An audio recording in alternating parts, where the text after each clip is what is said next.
Bonjour à tous, bienvenue dans cette vidéo de Théâtre en mille et un lieux.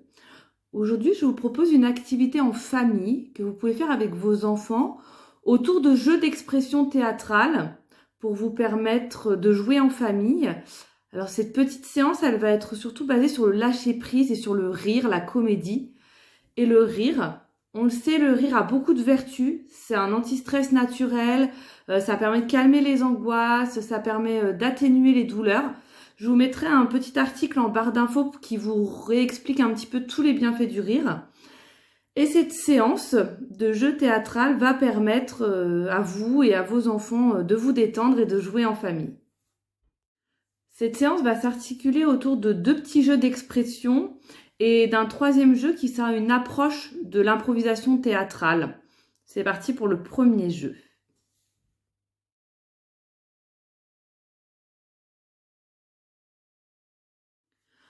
Alors pour le premier jeu, je vous invite à faire un petit peu de place, peut-être à pousser quelques meubles dans le salon, de manière à avoir un petit espace où vous allez pouvoir marcher, déambuler dans l'espace.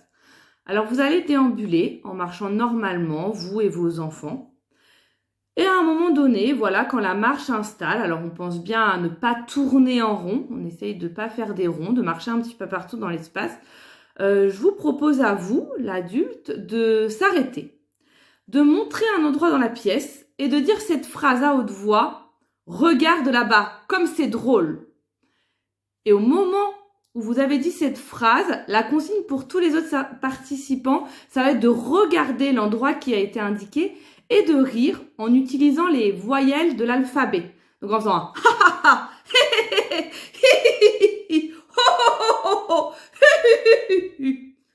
voilà, on utilise toutes les voyelles pour rire. Quand on a terminé, on reprend cette déambulation. Puis un autre participant va de nouveau s'arrêter, dire la phrase « Regarde là-bas, qu'est-ce que c'est drôle ?» et on est reparti.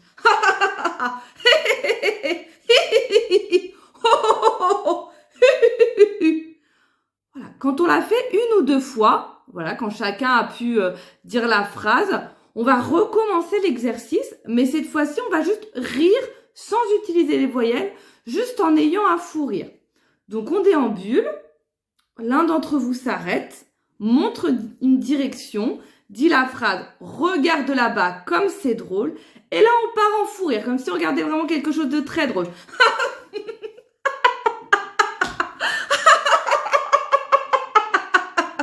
Voilà, et on laisse le fou rire venir.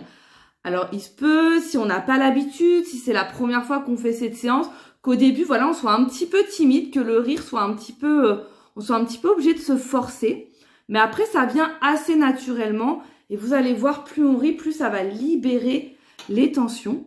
Donc, je vous invite à faire cet exercice, ce petit jeu 3-4 fois avec le fou rire et vous allez voir notamment les enfants, au fur et à mesure, vont vraiment prendre confiance, jouer le jeu et partir dans un vrai fou rire.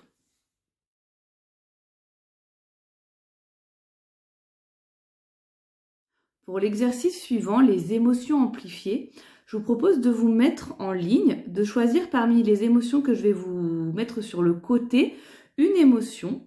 Une fois que vous avez choisi, le but, ça va être de faire une exagération des émotions. Alors voilà comment on va procéder. Le premier, par exemple, si l'émotion choisie était la joie, va exprimer la joie de manière assez simple, peut-être juste avec un sourire léger. Le deuxième participant va devoir exagérer un petit peu la réaction de joie du premier participant, avec un sourire peut-être plus appuyé.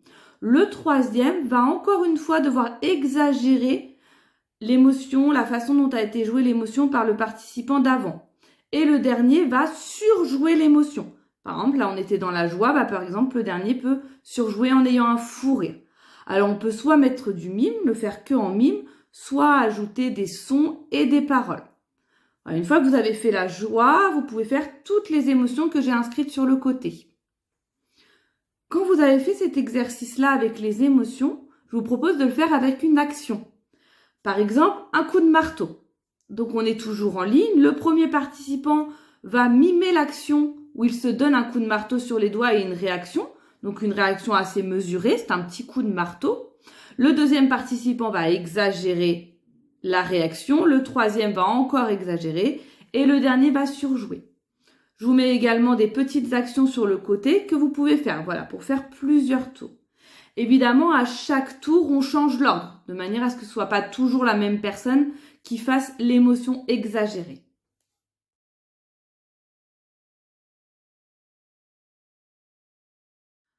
Le troisième jeu que je vous propose, donc le doublage, va être un petit peu une approche d'improvisation théâtrale. Alors pour ce faire, vous allez devoir vous séparer en 2 groupes. Donc un premier groupe de 3 personnes et puis le deuxième groupe, 3, 2, selon le nombre que vous êtes au total. Alors le premier groupe de 3 personnes va mimer l'histoire qui s'inscrit juste à côté de moi. Voilà, elle va mimer cette situation. Pendant qu'elle mime, le deuxième groupe va faire le doublage du groupe qui mime. C'est-à-dire que c'est eux qui vont prêter leur voix aux acteurs qui sont en train de jouer cette situation au restaurant. Donc évidemment, ça va être un jeu où il va falloir quand même beaucoup s'écouter et se regarder de manière à ce que les phrases ne soient pas en décalé avec les actions des comédiens. Et ça va aussi forcer ceux qui miment l'action à aller lentement de façon à ce que les autres puissent doubler. Donc je vous inscris la petite histoire sur le côté. Évidemment, après, vous pouvez échanger les rôles. C'est un jeu que j'ai testé assez souvent dans les ateliers théâtre que j'anime et c'est un jeu qui marche assez bien avec les enfants mais même avec les adultes et je vous assure que très très souvent c'est des fous rires garantis. Voilà pour cette petite séance de jeu en famille autour du théâtre et de son expression. Je vous souhaite vraiment de vous amuser avec cette séance et on se retrouve sur une prochaine séance une prochaine fois.